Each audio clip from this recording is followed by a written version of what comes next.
All right, well, welcome everybody. Those of you who came in person, the last 2 months, no one's come. I think, COVID, Christmas, just everybody.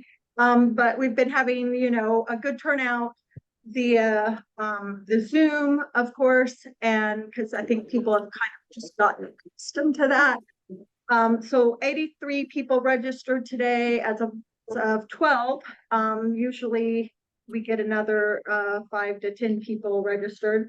So thank you guys for taking the time this evening and coming out, because I know you could be doing a lot with your families and just stuff you have to do. So I'm Tamara Trussell from Move Past Plastic. We were founded in June of 21. So this June will be 3 years old. And we tackle single-use plastic issues from the beginning of fracking and gas all the way through disposal, from personal changes that you can do in your own life, all the way to changing ordinances, legislation, at the state and federal level, and everything in between. Lots of educational outreach, working with everything from Girl Scout groups and other tabling events. And we have this series called A Conversation on Single-Use Plastic. Every month we delve into a different issue. You can go back and look at January's recording, which is recycling myths, and February's recording, which was on synthetic playing surfaces, otherwise known as artificial turf or pit poured in place, and several other kinds. Please visit us at movepastplastic.com, and we have a Facebook group and a page. And we put a ton of stuff on there pretty much daily, from hardcore scientific articles to The Guardian to, like I said, personal changes that you can do. So I want to delve right into today. We have 3 wonderful guest speakers talking with us today in conversation about bring your own and things that we can do in our communities to reduce single-use plastic. So the first person we have is Yayoi. She is the founder of Zero Waste Ithaca, co-founder of Bring Your Own for US Reduces, and had the Reusey Award for 2022. She was the finalist of the year for that. And then she originally is from Japan, holds a master's in philosophy at Howard University, leaving a PhD program at Cornell with an incomplete dissertation in Asian studies. She's previously served as a longtime social media coordinator, the environment, geopolitics, democracy, war, peace. She is a proud single mother of a 24-year-old son who's currently pursuing his studies at the University of Vermont. So, Yayoi, thank you so much for coming today and sharing with us about Bring Your Own and how we can all bring that to our own communities. So take it away. Great. Thank you so much, Tamara. And thank you so much for inviting me for this opportunity to speak. And I'm really excited to share with you my journey with the BYO today. I understand that all of your audience here today is very interested in reducing single-use plastics in everyday life. And there are many strategies to get rid of single-use. And today I'm going to introduce one repertory. There are many ways to do it, but this is one of them. And this is a really good way to do it. It's fun, simple, and exciting.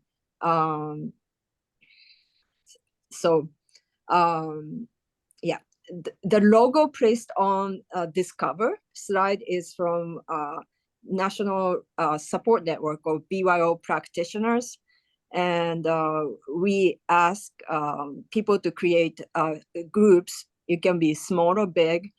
It can start with just one person, but we ask the people to start groups at the local level, and we connect everybody so that we will be all supported in this endeavor. Zero Waste Ithaca is Zero Waste Ithaca is my local group. It's in central New York, and the people who are holding their containers are like we were tabling during a street festival, and so they're showing off their containers and with stickers that I want to talk about a little bit more.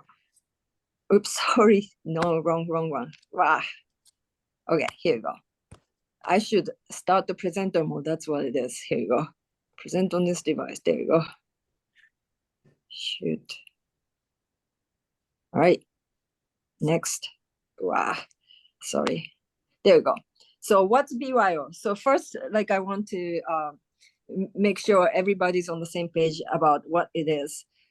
It is short for bring your own, and it could be, there could be a fourth letter. It could be C, B, C for container, B for bottle, B for bags, J for jars.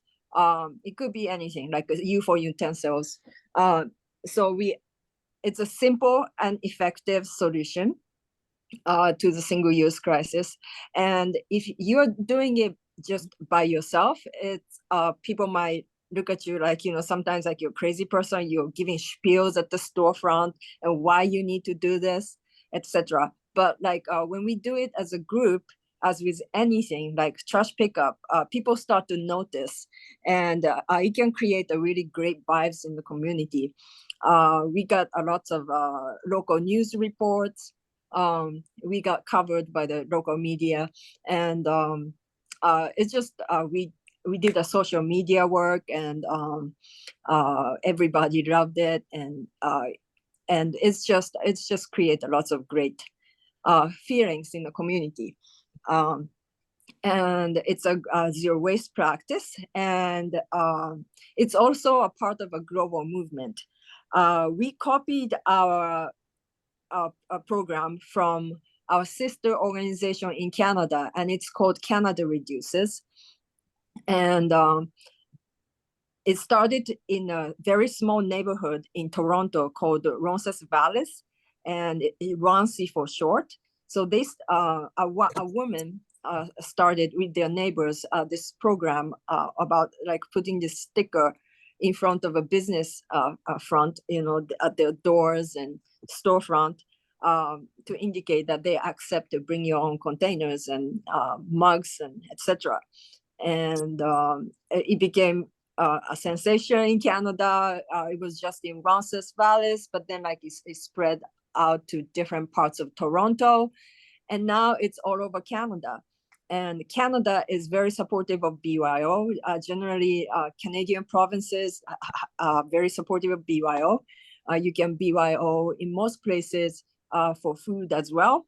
So this is another long story, but we have a little challenges here in the US, but in most places in the US, you're still allowed to bring the cups and mugs, etc., bottles for beverages, and you can do the dry goods at the co-ops, and also you can pack the leftovers. And there's other sister organizations in Canada and Australia, and I also recently found out there is also another organization doing BYO, focused on BYO and refill in Japan as well. So it's truly a global movement. Okay. Move. Oh God. Okay, there you go. Okay, why BYO? So there are many reasons to do BYO.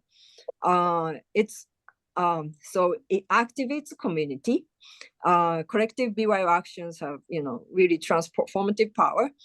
It generates a lot of goodwills in the community, especially practiced together as a group, as opposed to doing, just as a single person. And it's simple and effective. It's cost-free. Spaghetti jars work. Anybody can do it. anybody can do it. You don't need money. Anybody can do it. And it supports local businesses. In fact, like, trying to find the businesses who would accept those stickers to put on the storefront. You might want to, you really love your local businesses. They are the first one who will say, yes, we want to do it. You can go to like a big places, they usually have like, they have to go to regional managers, and then they have to go to corporate and, top, and it's really difficult to get them to cooperate. But like, and also when we post about the local businesses on social media or newsletter, you talk about them like being a part of this program. We also support the local businesses in that way.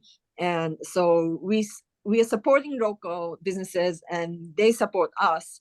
And this whole thing really create a really good vibes in the community. And also, BYO is a very important segue to deposit return system, also known as for like a reuse NERS. It's called DRS. And it's often compared, BYO is often compared to DRS. And some people say DRS is better. And I beg you to differ. I beg these people to differ.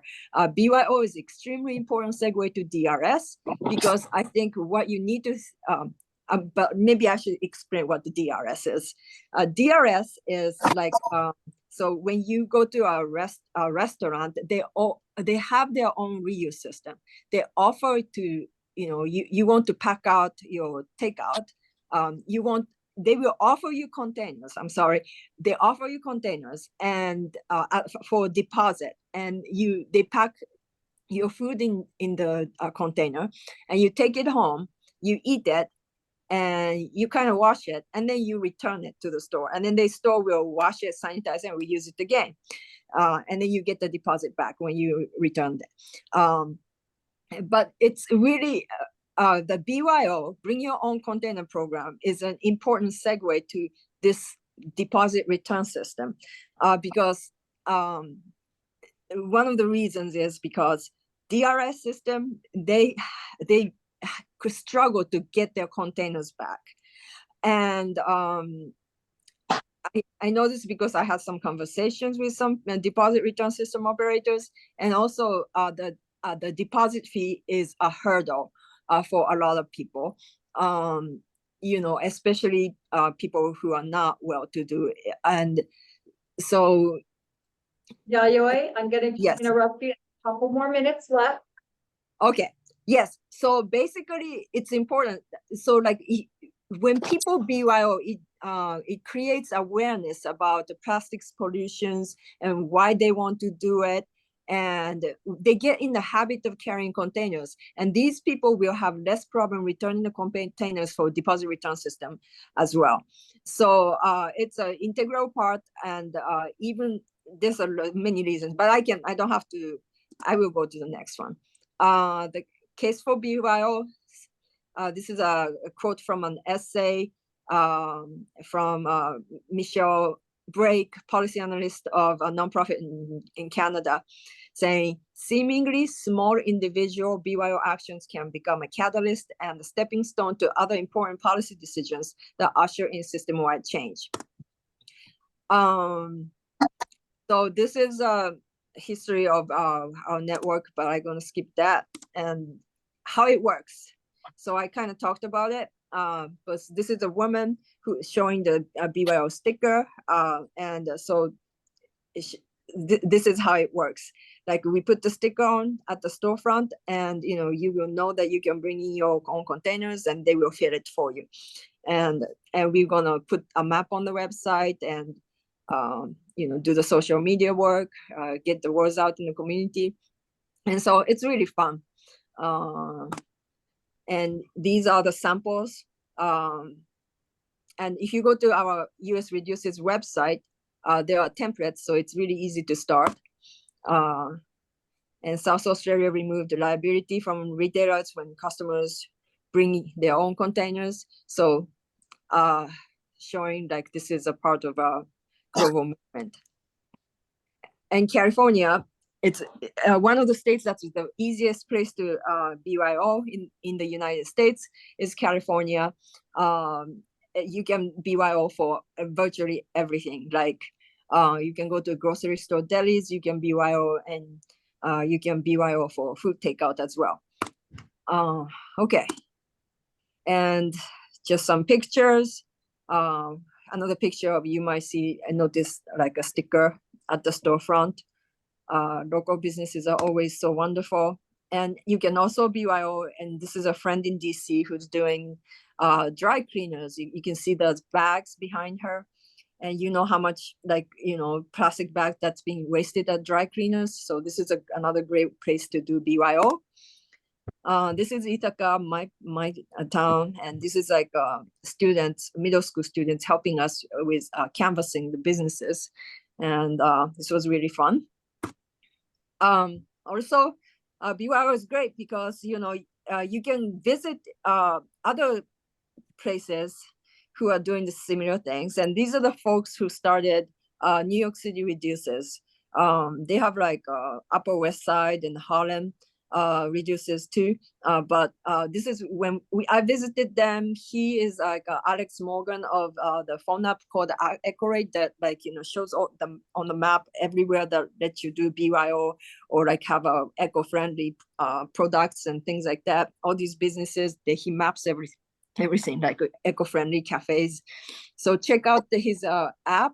It's called Ecorate, but like he invited us, and then like, I met all these bunch of people from New York City, and they started their own groups, and it's kind of really fun. Like, you can visit different places. I had one woman from Upper West Side visit Ithaca, and we met in person. So, you do this and you meet a lot of really great people, like-minded and, caring of the world and people. So I definitely recommend you start this. It's just really wonderful.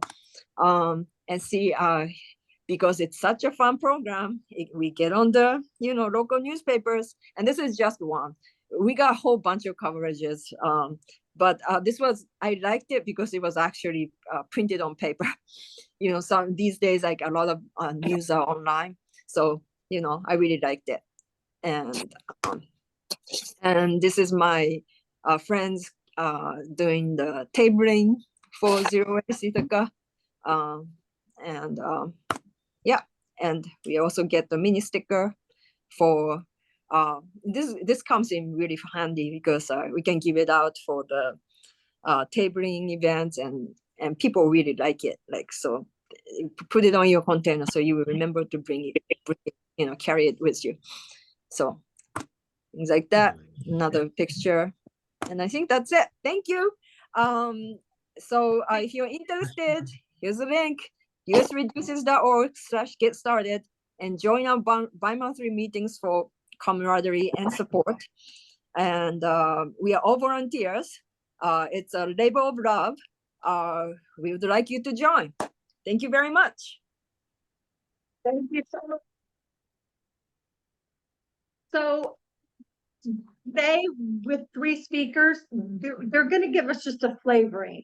And so if we decide we want to do this in our community, we can have Yayoi come back, take some more time, and the same with these other things that we'll be going over. So we're going to hold the Q&A. So just make sure you write your questions down, put them in the chat if you think you're going to forget them. And then when everyone is done speaking, we'll go over it next. So didn't we grab that in the back? So one thing, I made some tea today. And as some of you might know, tea is very high in microplastics. And particularly if they come in plastic and they have a nylon plastic, but even your other paper bag ones. So I bought this way before I started to move past plastic, and I didn't want to waste it. So I cut all of these out and put it in these organic paper, but try to get yourself some loose tea. So the other black is loose. And you can get one of these for your loose tea. So that's a thing. So our next two speakers will be talking to you about creating a no waste catering bin for your community. And it wasn't until probably a week ago, I've been planning this discussion for months with these ladies, and we've been meeting. But I realized, oh my gosh, I guess I have my own no waste bin from about 25 years ago. So I homeschooled my children. We did soccer and field day, and we had parties after every game, and we went camping, and I was a scout leader. And so I had a ton. Every week there was 1 to 2 party events. So I just hated from the very get-go buying paper or plastic cups and forks and spoons. So I went to the dollar store and got like 4 plastic cups for $1, 4 bowls, and then same with the silverware and plates. And I just put it in this, easy, it's portable. Now that I've started to move past plastic reusable plates isn't ideal if we're going to be purist about things, right? But sometimes you do have to find a balance in your life. And so I want all of you guys to enter yourself into a no guilt zone on your journey to becoming free from single-use plastic, because it is a journey, it's a process, and it's better if you have things not to throw them away in a landfill. As long as I'm not, putting hot things in here, like really hot and, rarely use it, it's fine. It's not going to kill me in the great scheme of things. And if it's, portable and useful and helpful, and you have one of these, go for it. Do not put things in your microwave or anything like that, though. All right.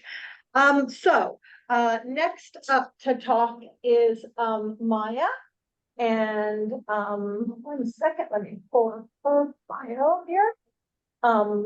So Maya is a high school student and activist who's passionate about addressing climate change through reducing waste, promoting a circular economy.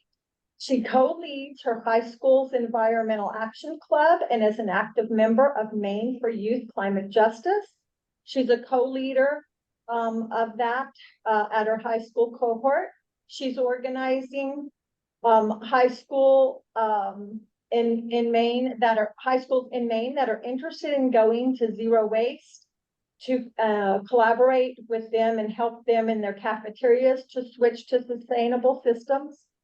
Her passion for ending disposability has led her to win the 2nd place in her National History Day for her video about Keeping American Beautiful campaign and her program for Dishes on Demand, which was a National Geographic Slingshot Challenge finalist.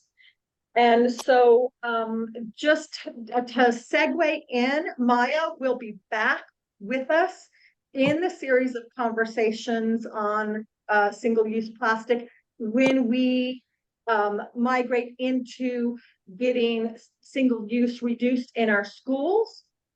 She will be a part of that program as well. So look forward to that. Maya, take it away. Oh, there. I figured out how to unmute myself. Okay. Hi, I'm Maya. And I started Dishes on Demand. And this is a program that provides reusable dishes for local events to reduce single-use plastic in my town, and also to inspire the reduction of single-use plastic everywhere. I can't switch the slide. Oh, there it is. I clicked on it. Okay.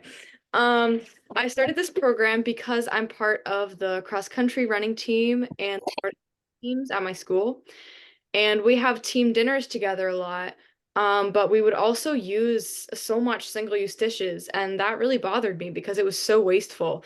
We would end dinners with like bags of trash, and that really bothered me. So reuse just seemed like such an easy alternative. So when the next team dinner came around, I signed up to bring dishes, and I told my parents, and they said to me, Maya, we don't have 50 reusable dishes to bring to this dinner. What are we gonna do? Why did you sign up for this? And so that I was like, oh, I guess I didn't really think through it that much. So the team dinner was really soon, so we went out and we bought dishes, and we bought some bins. It was like super fast thing. And then I was like, oh well, we have all these dishes. I'm gonna start giving them to people. Dishes on Demand started, and I started lending them out to various groups who needed them. I realized then that I had to continue this program because it was really needed in my community. Last year, the Environmental Action Club, which has really supported this effort, helped me create a video about Dishes on Demand, and we submitted it to National Geographic for their first annual Slingshot Challenge, which is a competition for students to share their solutions to various environmental issues. And we found out last year that we were a finalist, and we won $1,000 from that from that finalist position. So that helped us buy some more dishes so that we could expand our program. And now we have saved over 5,000 dishes and utensils from being thrown away.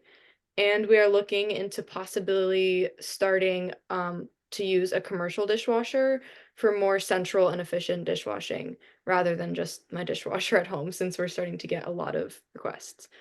Um, Essentially, how this program works is anyone who wants dishes can go to our website and fill out our form. We have designated clean dishes bins and designated dirty dishes bins to easily separate the dishes. And so far, this system has worked really well. We've only had one event so far that we agreed to bring dishes to and then forgot to, and that was because of a communication issue. So we've been working to sort of resolve the communication gap recently. But besides that, it's been like super successful. Yeah, so this is our form, and this is how the sign up process works. Some of the questions that we ask in the form on our website, sort of after asking what their name and contact information is we ask what kinds of dishes they need, how many dishes they need, when they need them, and then they have the opportunity to volunteer to wash and transport the dishes. After we receive the requests, we connect with the people who are requesting the dishes and coordinate washing and transportation. So this has been, so far, a really effective system where people can communicate what they need, and then we can reach out to them and communicate what we need from them, and how we can help them. Some of the challenges that we faced, one of the primary challenges is storing the dishes. Right now, they live in my basement, but that doesn't lend itself very well to other volunteers helping out with bringing dishes places, and also finding a place for the dishes when I graduate next year, because I'm a junior this year. So after next year, I'm going to graduate, and we need to move this program on to someone else. And secondly, finding volunteers is always pretty challenging. Many people tell me like how much they love this program, but don't have the capacity to volunteer to wash the dishes. So yeah, volunteers is always challenging. Some people do volunteer if they are hosting the event, which is always really helpful. But also finding repeat volunteers can be hard. Right now, it's mostly me, my friend Sam, who has been working really closely with me on this, my parents, and occasionally a few other high schoolers who are interested in helping out. Finally, washing the dishes just takes time. It's not super difficult. The dishwasher only runs for only a few hours and holds around 20 dishes at once. So it can be a little bit time consuming, especially when people don't scrape their plates, which we've really been trying to get people to do with our signs. Scraping the plates is like one of the most effective things that people can do to reduce the time it takes to actually wash the dishes. Some goals that I have right now for dishes on demand is centralizing where we wash our dishes, because right now it's in volunteers' homes, and if we want to expand, using a commercial dishwasher would be great. We have been granted access to a local church's dishwasher, but we haven't figured out effective logistics yet, so we're heading in the right direction. The church has also granted us access to their storage space, but we haven't logistically been able to figure out how we can use their space yet. But yeah, these photos are photos from where they're stored in my basement right now. These photos don't entirely capture exactly how many bins we have, because when I took them, we were actually lending out over 50 dishes. At the moment, in total, we have around 160 dishes and around 250 cups. Some of that has been something dishes that we've bought. Some of that has been dishes that were donated to us. This amount of dishes lets us do big events, or multiple smaller events at once, or events that just need cups, since we have a lot more cups than other things, which has happened quite a few times now, like school dances generally just need cups. Um, yeah, it's also important to figure out how I can keep this program alive when I graduate. So I need to figure out how I can pass it on to current volunteers and make sure that they can organize everything effectively without me. This does require transitioning from storing dishes in my basement to storing them at the church or someone else's home. But overall, the program has been super effective and really fun to run, just also really fun. Yeah, overall, Dishes on Demand has seen really great results as we are trying to figure out how to best expand and also help people as much as possible, while also acknowledging that we are mainly run by high school students whose primary job is academics. The best part is that it's a super easy kind of program to start. If you want to start your own program, all you really need is dishes, and it can be as big or as small as you decide to make it.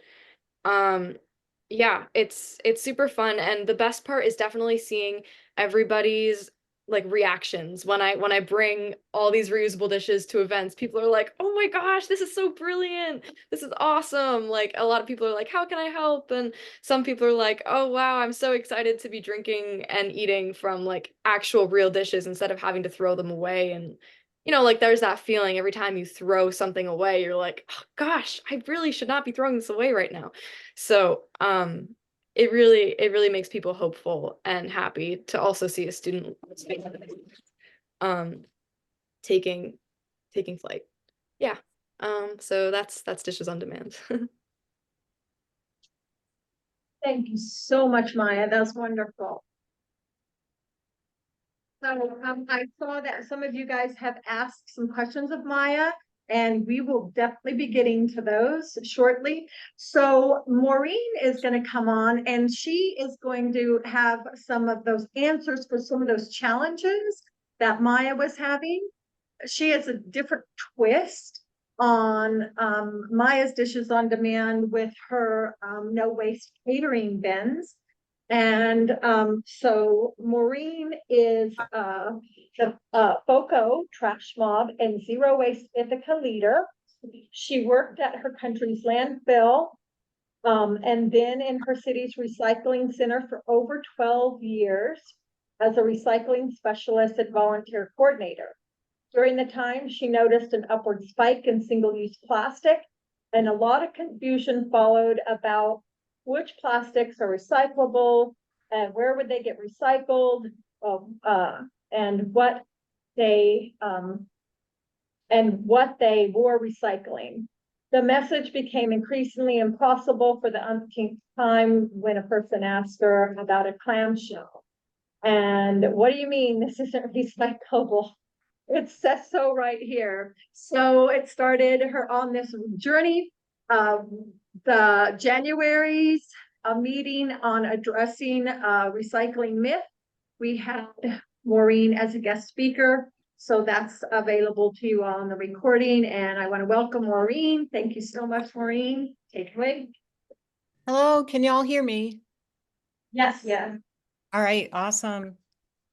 So yeah, thank you, Tamla and Move Past Plastic for bringing us all together tonight to do something about SUPs. What's a SUP, people? Single-use plastic. Single-use plastic, thank you. I wasn't sure if anyone had actually said that, and I think it's great that we start calling them SUPs. Totally coincidental and timely to see Maya and FoCo Trash Mob doing the same thing, but with different names. And of course, her name is much cooler than No Waste Event Bin, but that's okay. So FoCo Trash Mob supports SUPs legislation, educates about SUPs, and nudges corporations to use less SUPs by sending their packaging back to them in a number of ways.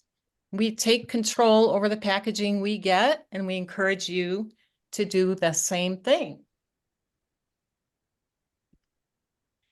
So recently, FoCo Trash Mob created a no waste event bin that serves 25 people. It cost us $75 to assemble. We found everything we needed at ARC, Restore, and Estate Sales. Folks in Fort Collins can contact focotrashmob@gmail.com to reserve the bin at least 2 days before an event. So we're putting a $20 fee on it, of which $15 is reimbursed when the items are returned clean. This is to account for any lost items. And think about it, $5 is less than you'd pay to purchase all the SUPs for your event. We may now take a page from Maya and offer the option of charging the full $20 if people want us to clean the items for them. Our bin is so new that we haven't used it yet. So I'm going to tell you about the one at my workplace. So I work for this organization, and they gave me a budget of $170 to buy 2 bins that serve 50 people. We have a quarterly all-staff meeting, which is always catered. And the first time I attended one, I saw our administrative assistant hauling out giant bags of SUPs. And as I watched her get buried in the giant trash bags, I was also horrified at how much trash we all had just generated from one lunch. So since creating the bin a little over a year ago, our organization has not used over 2,000 SUPs at our all-staff meetings. Also, we have 600 volunteers at our organization. They've started to use the bin. And so now you can see how this number is going to grow pretty quickly. Hopefully you will consider creating your own bin after this webinar, and we can send you a document detailing how to do that. And now, so the next step, and I think this is important, doing the right thing and not using SUPs makes us all feel warm and fuzzy, and that's great. But more and more, I feel strongly that we need to flip the current scenario around, and we need to make doing the right thing, using reusables, cheaper, incentivized, rewarded, and convenient. And that doing the wrong thing, using SUPs, should be more expensive, disincentivized, and penalized, even though it is utterly more convenient. So here is a way to flip that script. We know most restaurants and companies pass along the cost that they pay for SUPs onto us when we cater with them. So we need to ask them to provide us that savings when we decline the SUPs. Getting reimbursed is important to me. So simply by asking, Animal Friends Alliance has been reimbursed over $60 so far for our bin at work. Soon it will pay for itself and then some.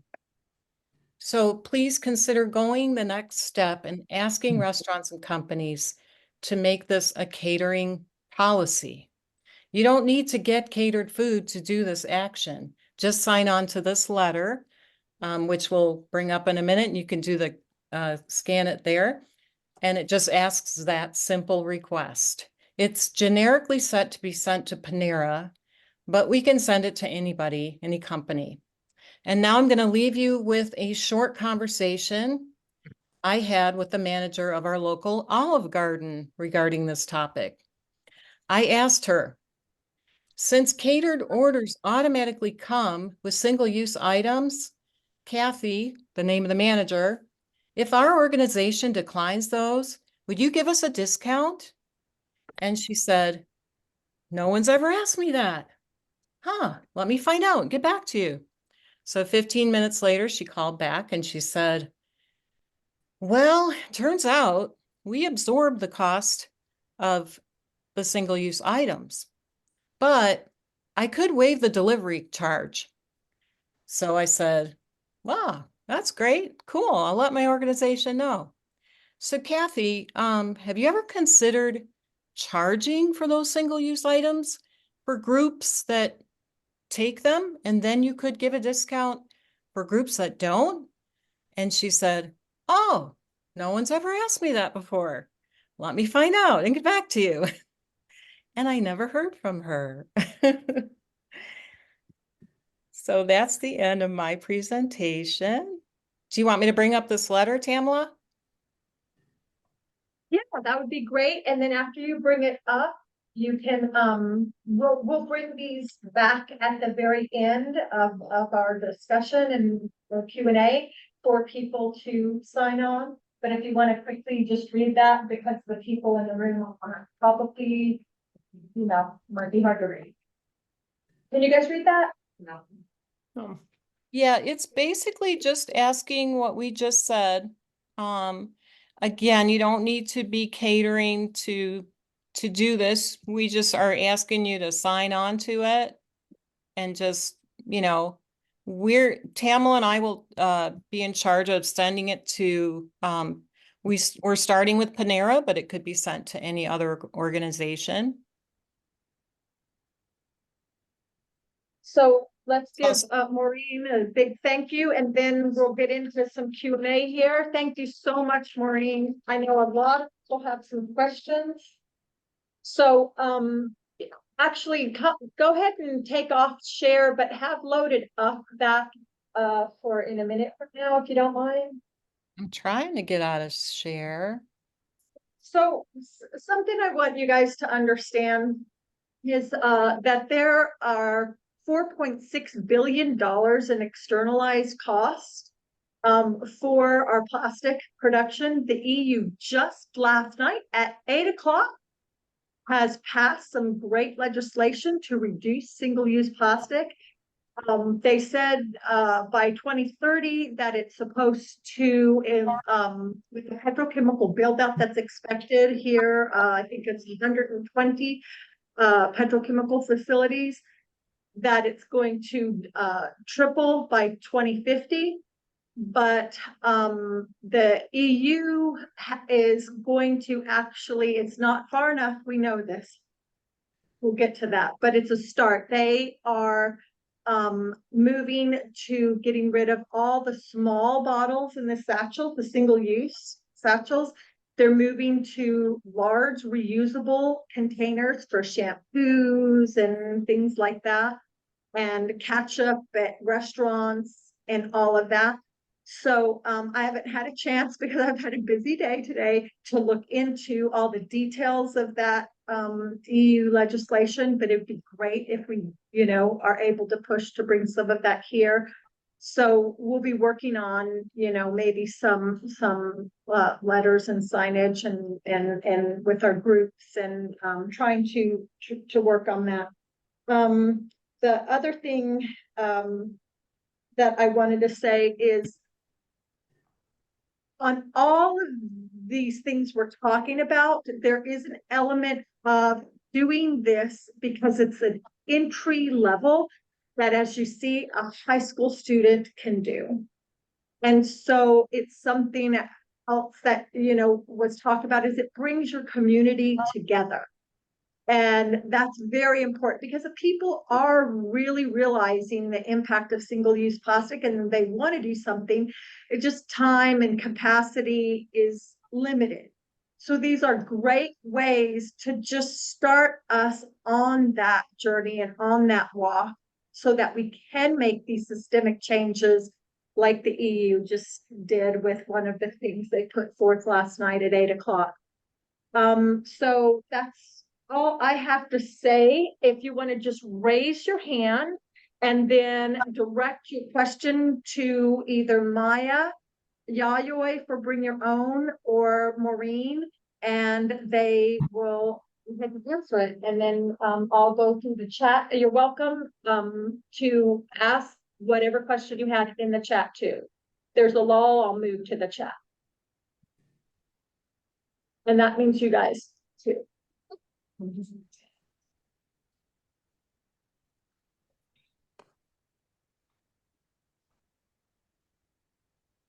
Great job on your presentation. I was curious what material your dishes are made of. Is that for me? Yep. Okay. The dishes that we have currently are made of number 5 plastic. They are BPA free and they have been tested for dishwasher safety. So I did the amount of research I could in the time I had with the money that I had. So I did what made sense for us. In an ideal world, they would not be plastic. But what made the most sense for the money we had, the time we had, and also the carrying it, because I'm not the strongest person in the world, and I do have to carry multiple bins of dishes places. Yes, number 5 plastic is polypropylene. But yes, we made sure to stay away from melamine and BPA. Yeah.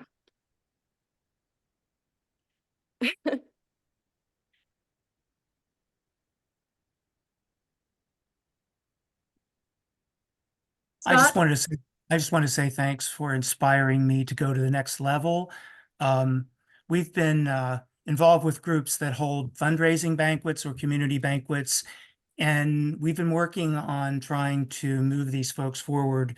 Unfortunately, the level that we got to was purchasing paper plates rather than single-use plastic. That was level 1, getting them off of that. And we volunteered, my wife and I volunteered to wash dishes. It was in a church. So they had a dishwasher, and we said, hey, we'll wash the dishes if you use silverware. We don't want you people to be eating this wonderful food on single-use plastic. And you know, at one point I thought, wow, the real benefit here is that they signed off very willingly, and I thought the real benefit is to keep the plastic out of the landfill. But then later I thought, well, maybe the real benefit, an even bigger benefit, was to encourage people to believe that they don't have to be passive in the face of just these mass events that are just assumed now, and we've seen a number of them are assumed to just use single-use plastic for everything: cups, plasticware, utensils. So I think the biggest benefit is just if you can, as an individual, just stand. And so you've given me a lot of encouragement, and I love the idea of the sticker. Yeah, I love the idea of the sticker because my wife and I routinely bring carry-out containers of our own, but it's been a Lone Ranger thing, just us and the world, and nobody ever really knows. So I think this really advances the cause because it creates a community awareness. So I really want to move on that. So thank you very much. Yeah, get in touch with me and we can set you up, help you. I've never had a restaurant say, you know, ever for years, I'm sorry, but you can't put your reusable, we can't use your carry out food in these containers. You can't take them out. I've never had that statement. So I think the restaurants are ahead of where consumers are, really. And if you refuse the styrofoam, I've never gotten a problem by refusing styrofoam and substituting my own container. Thanks, everybody. Thank you. Yeah, I'm just looking through the chat here. Someone asked about the legislation that passed last night. I don't know the bill number of that, but I will get it. You guys will be getting a toolkit with the contact information for Maureen, Yayoi, and Maya. And if you want to delve into any of this deeper to start, bring your own in your own community, I can set that up with Yayoi, and we can go over the exact details of exactly how that's done and what we need to do to accomplish that. So you'll get the guys, are you okay with sharing your PowerPoints with people? Yeah, Maya, Maureen, okay. Sure. Yayoi, are you? Your PDF? Yeah, go ahead.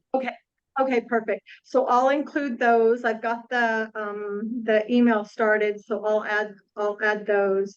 And then the recording will be on there and a toolkit that I have a whole bunch of fantastic resources. Just, yeah, you'll like it. All right, go ahead. Anybody else have questions? Diana has her hand up. Okay, Diane? Right, actually, I think I'm gonna see that, this not really makes any sense, but I don't understand the time, and then the someone said the way that I don't feel, and that's the kind of business. We can't hear you, Diana. No. Hear you? not Quite at all. understand. Like Terrible. That's weird, okay, can you hear me? We can hear you, but we can't quite understand what you're saying. It's That's very slow. Okay, can you hear me even better? So, okay, what's I say? What I was trying was just really bad, just like, because every time I look like you got my name, so I don't know. You're gonna have to use the chat. yeah. I'm so sorry. I know you wanted, she asked if she could be a part of this tonight presentation. I told her, no, we can give her her own venue if she wants. Maybe enter a Diane, chat. Maybe enter a sorry. comment in the chat. Type it in. Yeah. Type it in the chat. Mhm. I don't know why it's not working. Is it working now? Still not. Still Diane, not working. your internet connection isn't working. Yeah, okay, I'll try to fix that. Okay, on the line. All right. Others who have questions? Yeah. Wait. Are there other countries in the world that have successful operating models of trash reduction? Western Europe, or Oh, yes. that we can emulate? Oh, there's so many. Oh, there's so many. What's the problem of implementing these? Well, I'd like to know.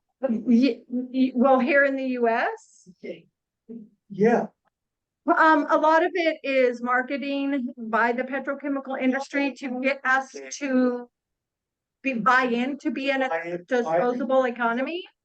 Yeah, and setting it up so you can't walk in your grocery store without buying fruit that's perfectly fine without being wrapped in plastic, but it'll be in there anyway and stuff like that. So that's called systemic. So Okay. it's difficult for us to make these changes because the system is set it up where it's hard for us to have these alternatives. But these organizations and many, many, many more that you'll be getting in a toolkit has this, and different states are doing changing their ordinances, doing state and working on federal laws. One of the things that I'm going to be asking you guys to sign is the Break Free from Plastic Pollution Act. And that is a federal legislation that does address very concretely, one second, Owen, I'll get to your question, very concretely, how to reduce single-use plastic. And it has everything from right to repair laws to bottle bills and direct deposits to, oh gosh, all of a sudden I'm forgetting the terminology, but basically where you build something to be able to be repaired, to addressing EJ issues, pollutants and the chemicals. It has a whole bunch of things. So yes, Owen, question. I'm John. And John. Sorry. No, you're. What's your last name, Owen?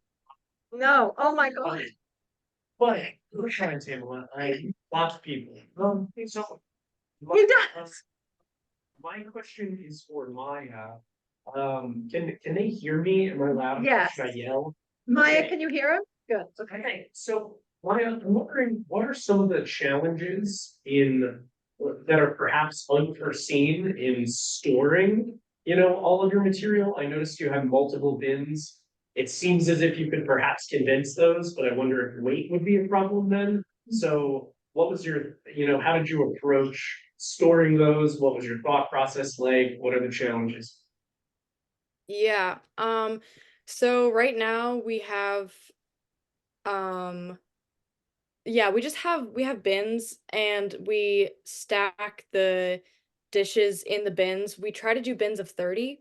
So it does depend on how many dishes people want, but generally like bins of 30 is good because if someone signs up for like 30 dishes, I can give them one bin. If they sign up for 60 dishes, I can give them 2 bins. And if they want 50 dishes, I'm still going to give them 2 bins. They can just have extra dishes and make sure to return them.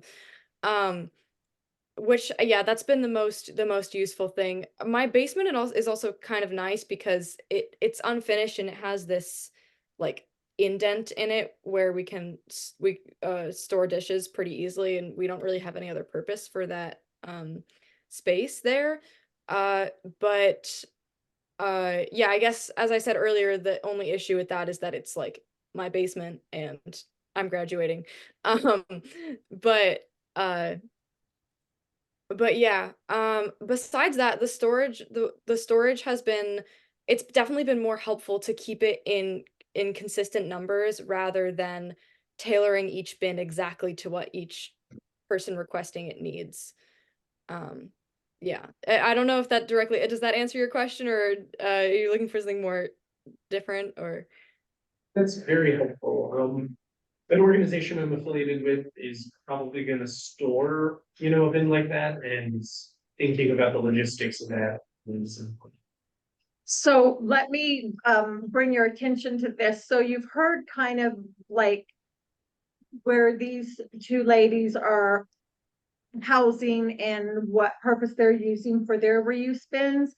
So I've come to the Carlisle community, to the Carlisle School Library. You guys might have something like that in your communities to inquire about if they would like to participate in getting a reuse bin, a catering bin for the community.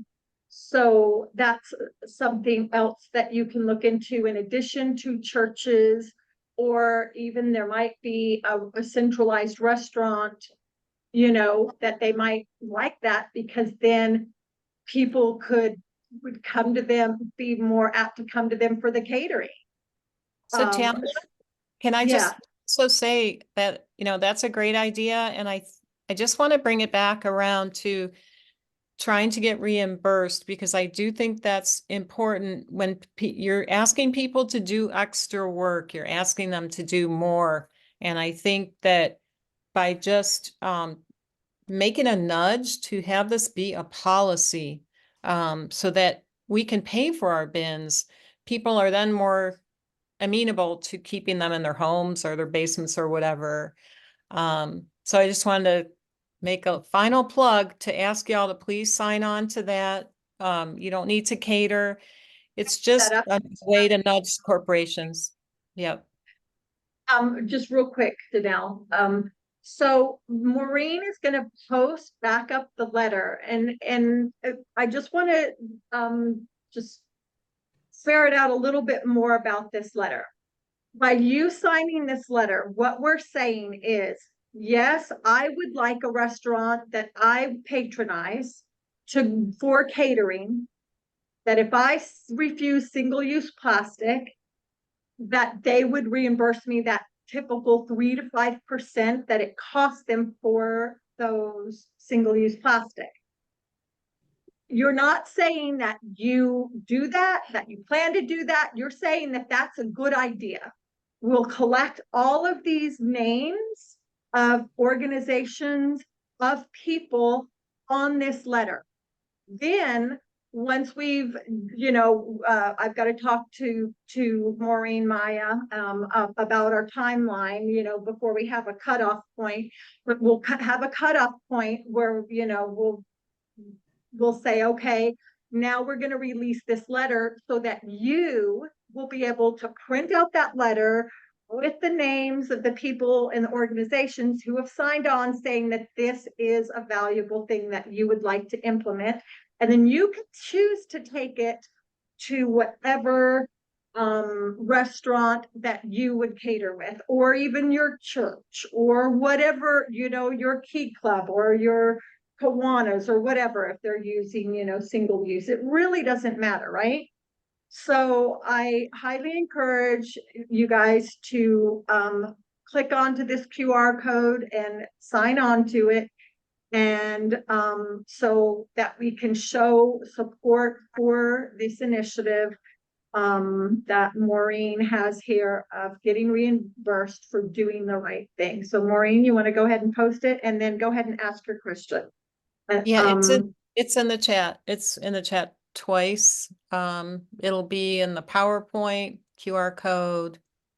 Where else did you want? Email. But if you just want to put it back up on the screen for people to do it now, because I know if people don't do it now, it'll sometimes get forgotten. So I really, not this, the one with the QR code. Okay. Into your PowerPoint. Yep. Because I also want the Beyond Plastics to sign up. So if you guys want to click on that, now while you have, your captive audience here, that'd be great. Well, just keep one up, keep the other one up. Yeah. Okay, so I think it was Lori. I thought there was someone else besides Lori. Lori, go ahead and ask her. Danelle, and then Lori. Yes, thank you. Good shot. Good shot. Do you want me to analyze? Someone in the classroom who had asked that, Oh, okay.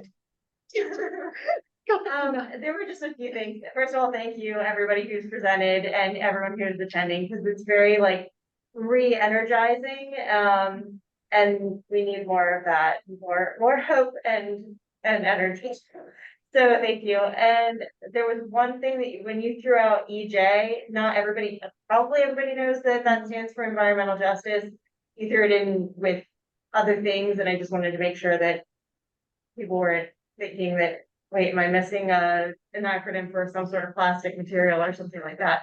And then I think the only other thing I was going to say is reemphasizing that the benefit to the cost savings to the companies, the restaurants, the catering businesses, that yes, supporting the reimbursement portion for those who participate in rejecting single-use plastics, as well as that it not being absorbed as a savings for larger companies, because they're very, very keen on doing that, of course, and maximizing their profits. So just emphasizing that as a way for them to be more interested in it, that it's more useful, like it's easier for them. It's one less step for them as well to make sure that all of those materials get into the boxes that are being sent out. And then that also reducing demand will then reduce possibly over time the amount that they're ordering those single-use plastics to have in-house for catering events. I don't know if I'm making sense, but just kind of like it's working from the bottom of the chain. And we really need to go as far upstream as possible. That was the other thing. Again, not sure if I'm making sense, but when you had asked about why this doesn't happen in the United States, outside of the cultural fact that like the United States doesn't take on great ideas that have already been tested in other countries, it's basically handing us on a silver platter a social experiment that we wouldn't ethically be able to run ourselves, and we still ignore it because this is America, and we're exceptional, and we maybe don't listen to that stuff, like what's going on somewhere else. But I think, even though it's a little bit depressing, the other part besides marketing is again connected to the legislative, not just the direct to the consumer, but on the legislative level and on the like political level of the lobbying and the power of lobbying. And because these petrochemical companies, it is very good investment for them to spend exorbitant amounts of funding on politicians so that there are loopholes for them specifically, and they're benefited by the legislation that does actually pass. So being more savvy on our ends about what's going on in with our political like representatives. Yes. Yes, thank you, Dale. You're spot on with that. So we have now, Maureen, could you move to the Break Free from Plastic Pollution sign-on letter, please? Okay, and you still have Lori's hand up. What I was gonna ask is, Lori, go ahead. Thank you so much. Can you hear me? Yes. Okay. Hi, Lori. First of all, hi, Maureen. Maureen was kind enough to talk to our climate crisis working group team last month and got everybody quite fired up. I'm asking about the letter. Do you want just one representative from an organization to sign on, or do you want a whole bunch of people from the same organization? Good question. Many Tamla. people to sign on as individuals, and then of course it would be one person who would be signing on as a representative of the organization. Okay, so I could sign on as the leader of this Lori, organization, but then and invite everybody else to sign on as themselves. yes. Super. Thank you so much. And then I'm not sure about the Break Free from Pollution Act, because that one isn't by me. That's a national one, by Break Free from Pollution. So I'm not sure how that's outlined. When you start going through that, you'll be able to, it'll tell you. Yes, John. Yeah, we've had a couple of petitions to support the Break Free from Pollution, and it's in our dump, and whenever it pops up, I just forward it on to the group again to sign. So I have a question about BYO. The IOA touched on, in Australia, I believe it was, there was legislation passed that insulated restaurants from liability when people bring their own containers. Has there been any legislation, any court cases in the United States around these issues? And what is the principal liability concern for restaurants in America? I can answer Well, part of that. That's a big can of worms right there. So we don't introduce myself. so like we brought this program from Canada, and we are encountering the kind of issues that we never expected. The person who introduced this Canadian to the Canadian sister, our Canadian sister, lives in California, which is one state in the United States, in this country, that allows you to do, BYO fully by law. So we need to still, the Californian people still need to educate the businesses about this law, but it's a law. You can BYO anywhere in print. However, the rest of the country is it's a really interesting situation. Each state have different laws, and I would like to describe it as like a morass. It's a really complicated situation. Yes, it's really complicated because like they have like a different federal codes. There's a 2013 version, 2017, and there was like a newer one I think it was 2022, and some states subscribe to that federal code, either one of them. And so each version is different. So, and some states do not. And there is like two different kinds of states. It's escaping me what it's called, but like some states just don't subscribe to that federal codes. Those states tends to be on East Coast and West Coast, and California don't subscribe to officially subscribe to the federal code. So that's why they could do, they have a really good BYO code. I am not familiar with Pennsylvania, but in New York, where I am, we are considered permissive state, which I think is very, wrong term, because I don't think it's permissive. But like we are allowed to BYO for beverages, leftovers, and one more thing, the dry goods, dry grocery items like beans and grains and things like that. From like if you go to a food co-op, they have a bulk sections and you can bring your own container and put from the dispenser, you can put those things in. And I think that's most of the states, but I know Shara here is from Massachusetts. They have a lot of struggle there. And there in some states like Idaho, we have a member from Idaho, and she shared with me that she by law, in print, you can't even pack out leftovers.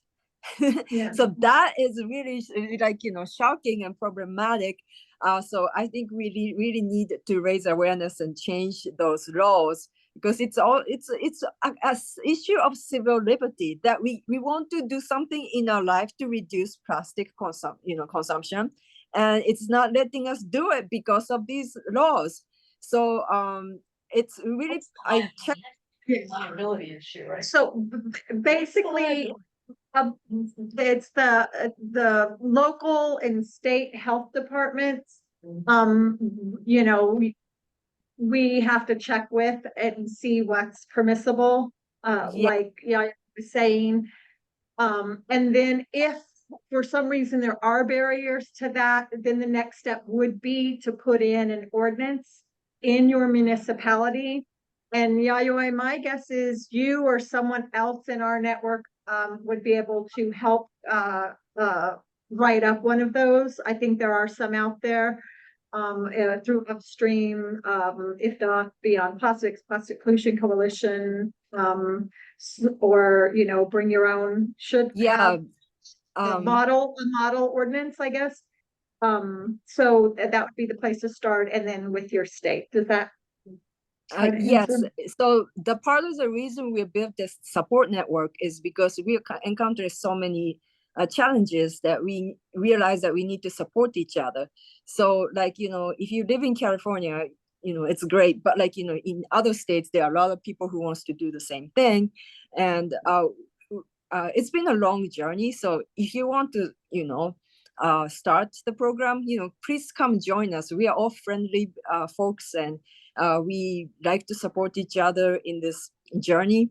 And, maybe, one day, it might be a long haul, but we can keep chipping away. And little by little, I hope that we can,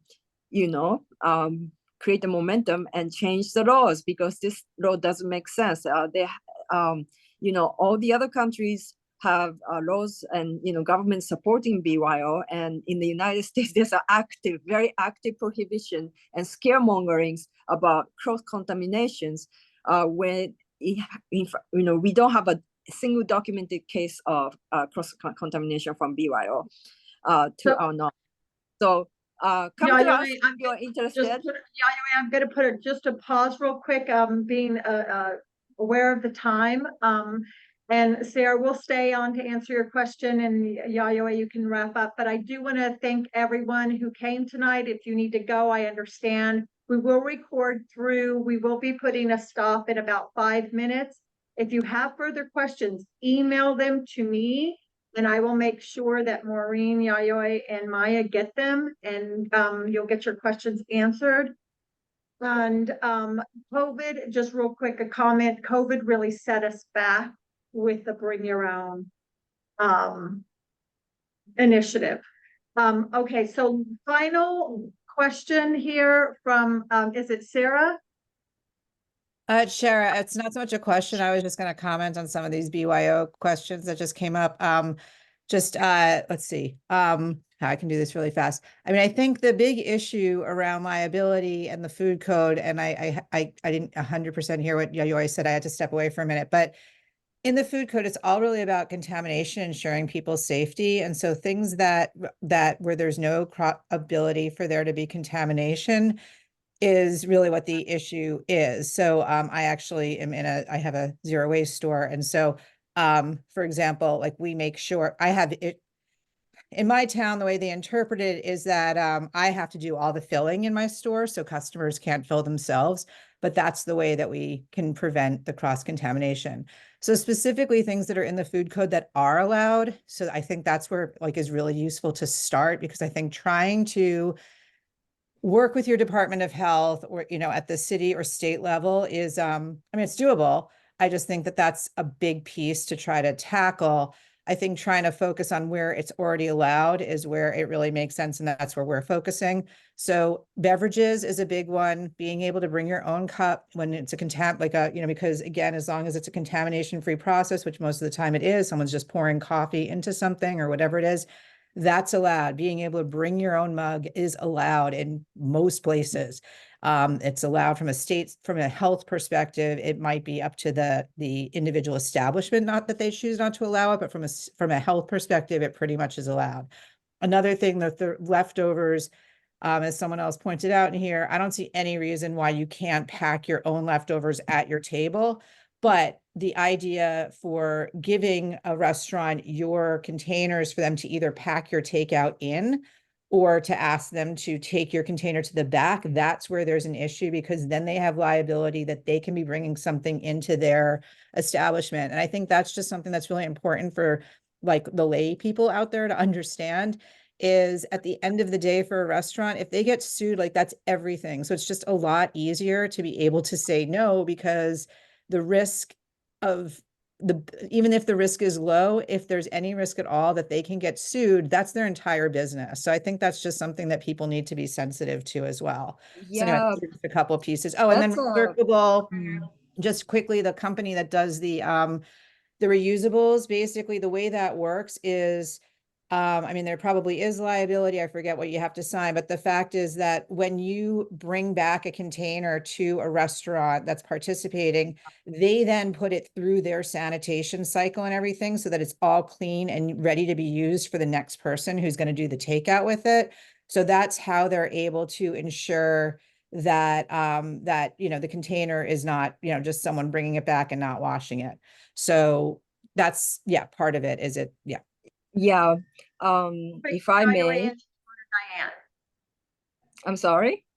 I said, we'll answer real quick and then we'll go to Diane. Oh, okay, thank you. So like, in terms of like a lawsuits, how do they establish, this is a question from me, like as a BYO advocate, how do they establish that contamination is from BYO? It's almost impossible. So in a way, there are lots of talks from DRS side. There's a lot of bashing of BYO as like, and there are all kinds of things, like they say it's anti-equality. I do not know where that comes from. It's really interesting. What else do I hear? There are lots of like a BYO bashings, and generally against zero waste practice. They say that like it places onus onto the consumers, but it's important to keep in mind that like when you talk like that, you are taking away people's liberty and the right to self-reliance. They're basically assuming that you want to be these people, they are assuming that we want to stay addicted to the culture of convenience that brought us to this nightmare of plastic pollution and climate crisis. So I think, the ability to use your hand and do some things to, do something to have some semblance of control in your own life, even in a very small way, to contribute to help the world, you know, even if it's something small, if billions of people do it, I think that's the most important thing. Raise awareness. Like my friend Zero Waste Chef says, like, we don't need you know, one person doing zero waste perfectly. We need millions of people doing it imperfectly. That's the idea. And BYO is one of the, like, you know, very basic repertory that is not allowed in the United States. And I you know, DRS, I love DRS. We totally support DRS, but I keep hearing from the DRS proponents that like BYO is this and that, and I get really, really, really like, why? And then, like, you know, if you start thinking about it, I think like BYO is considered a competitor, but like, just to make it clear, it doesn't come from the BYO side. We think DRS is wonderful, but we just don't want to continue to be bashed. And I don't know if that makes sense to people. I just happen to be really involved in the BYO movement, and I keep hearing that from DRS side, and I'm just really think it's really strange. And that's all. Thanks, Yayoi. All right, we really do need to shut it down, Diane. I'm gonna give you like 30 seconds a minute. Go ahead. Okay, so thanks everyone. This program really started about all these things that we do. Still Sorry. cannot hear you. Yeah. It's not working, Diane. Diane, email me what you want to say, and I can include it in the email that's gonna go out to everybody. So you guys really hung on for a long time, and that's just how amazing and passionate you are about this. And I hope you found it motivating, and you know, you want to do at least one or more of these, or you know, just get involved in some way. movepastplastic.com, or you can email me at movepastplastic@gmail.com. And I can, you know, help you and network you to wherever you need to be to do whatever stage or whatever thing you want, whether it's bring your own or DRS, deposit return system, or anything in between. No bashing. No bashing. No, like I said, guys, we need to have a no guilt zone. It's a process. Everyone just pick something. Take one step, then pick something else, take another step. All right. I just have to say one other thing, Tamala. Sorry, I'm just because Yayoi was very inspiring what she just said, and the main point she's making is we all need to help each other. We're on the same side. We all need to be helping each other with all of our projects, and you know, very inspiring what you said. So very cool. Glad Thank to you be so part of much. it. Yeah. All right. Thank Yeah. you, guys. Bravo. Thank you so much to our guest speakers. We look forward to working with you some more, and we'll talk and before I send out the email, I'll make sure it has everything you want it to, and we'll get it out to you guys hopefully by Friday. All right, bye. Hey, Tamala. Okay.